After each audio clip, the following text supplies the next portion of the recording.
There, scholars. All right, so let's get to work on our second application problem of this week. This application problem features Ariel, and this is the application problem for Tuesday, April 21st, 2020. All right, so if you're ahead, awesome. If you're a couple days behind, don't worry about it.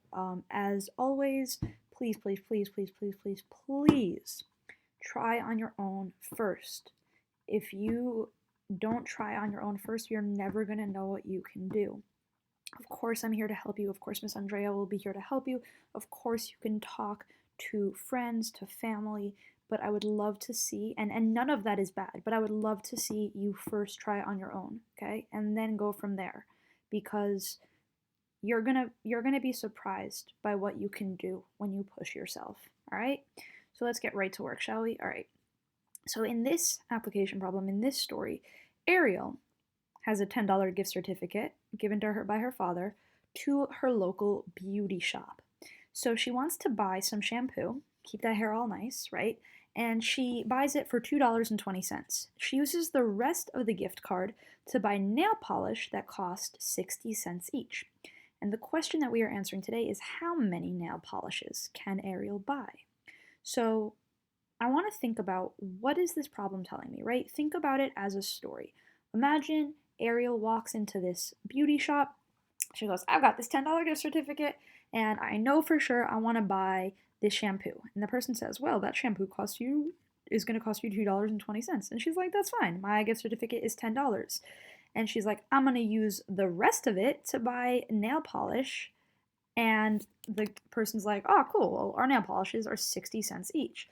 And the question is, well, how many nail polishes can Ariel buy? So we need to think about, what did she start with here? Well, she started with $10, right? That's the total. That's what she starts with. So let's draw out that total. Let's draw that $10 and let's make this the $10, right? So here we have $10. And I'm going to show that by doing this. $10. Boom. Right? Now, what did she do first? I hope you thought to yourself, she bought shampoo for $2.20, because that's exactly what she did first, according to our story. She went over and she took out $2.20. So let's say this is I'm going to say S for shampoo, and this was $2.20. So if I started, this looks more like a 5 than an S, so let's just fix that a little bit. But if I started with $10 and I used $2.20, my question is, well, how much do I have left? So I am going to subtract, because I need to know how much I have left. So let's do $10 minus $2.20. And please notice that I am making sure to line things up in the correct place value, right? So here I have $10 minus $2.20. And let's see. 0 minus 0 is going to be 0. 0 minus 2, I can't do that, so I'm going to go over here. I can't do that either. So I'm going to go over here. I'm going to take this 1 from the tens column, and I'm going to make it so that now, instead of 1 10 and no ones, I now actually have 10 ones. And I'm even going to go further, because I'm eventually trying to get here, I'm going to borrow one of these $1, right? Because this is in the ones column, so I'm going to borrow $1. I am going to put a 9 there. I have 9 full dollars left. And now I'm going to make this a 10. And now I can take 10 minus 2 is going to be 8, right? And then 9, because that's what I have left over, the dollars, minus 2 is going to be 7. So this here, this left over after she bought the shampoo, which was $2.20, is $7.80. All right, great. I'm not done. What do I have to do next? Well, I know what she's going to do with that $7.80. And I'm actually going to take this away, because I want to make room for the next step. But remember that first step was figuring out, all right, I have $10, I took away $2.20. How much do I have left? I have $7.80. So, with that said, let's take this away. Remembering I am now working with, and I'm going to keep saying it so I don't forget it, I am now working with $7.80. And what am I going to do with that? Well, I'm going to be splitting it into these groups of 60. Well, I'm going to think about that. In division, I know it can be division because I'm making these equal groups of 60 cents each, and I have a total. My total is $7.80. And I'm going to make equal groups. Each group is going to be 60 cents, right? So here, this $7.80, this is, I'm gonna write it, this is my money for nail polish. I'm going to change the color of this because you know how I like to have it color coordinated. So here's my money for nail polish, right? And then I am going to be breaking it into groups of 60 cents, or 0.6. And why am I going to be doing that? 0.60 I can do if I'd like. Why am I going to be doing that? Because each nail polish, this is how much each nail polish costs, or this is the amount per nail polish, and I'm going to say in parentheses, that means the amount in each group, right? And you knew this was coming. I'm going to make it this dark blue so we can keep track of it. So now I have the amount. And so the question is, and this question is actually asking me, how many nail polishes can I buy? In other words, no, not that.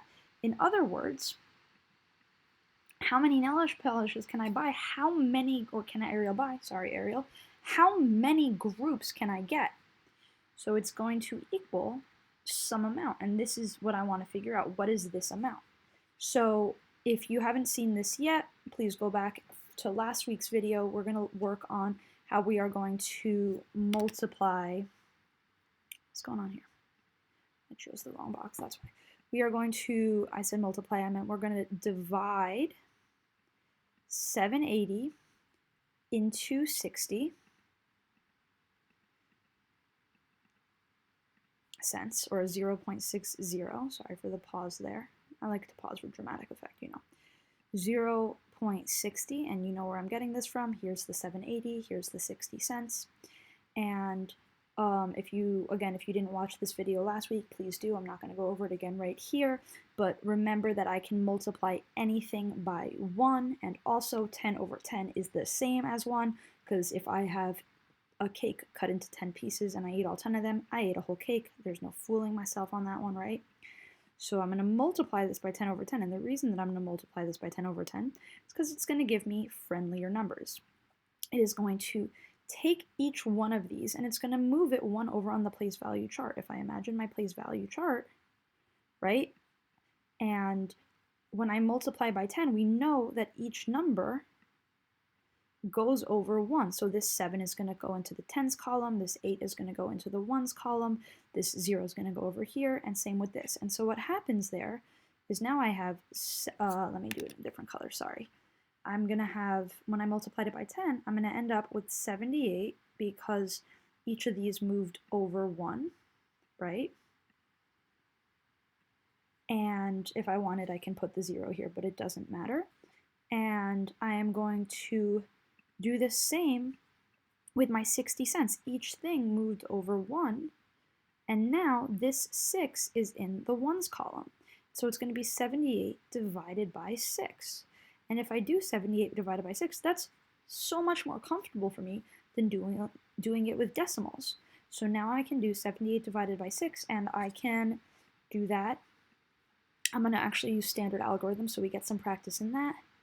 My 6 goes in to 78, and 6 goes into 7 one time. 1 times 6 is 6, and then I'm going to subtract. 7 minus 6 is 1. Then I bring down my 8, and then I say 6 goes into 18 how many times? 6, 12, 18. It goes in 3 times. 3 times 6 is 18, and I end up with no remainder.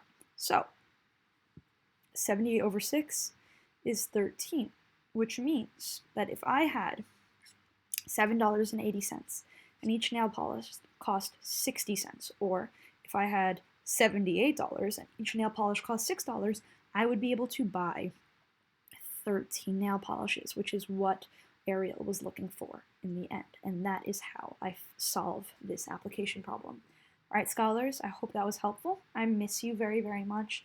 Please, please, please come visit my office hours, come to community meeting, come to class, virtually, of course. It's just great to see you all. I miss you.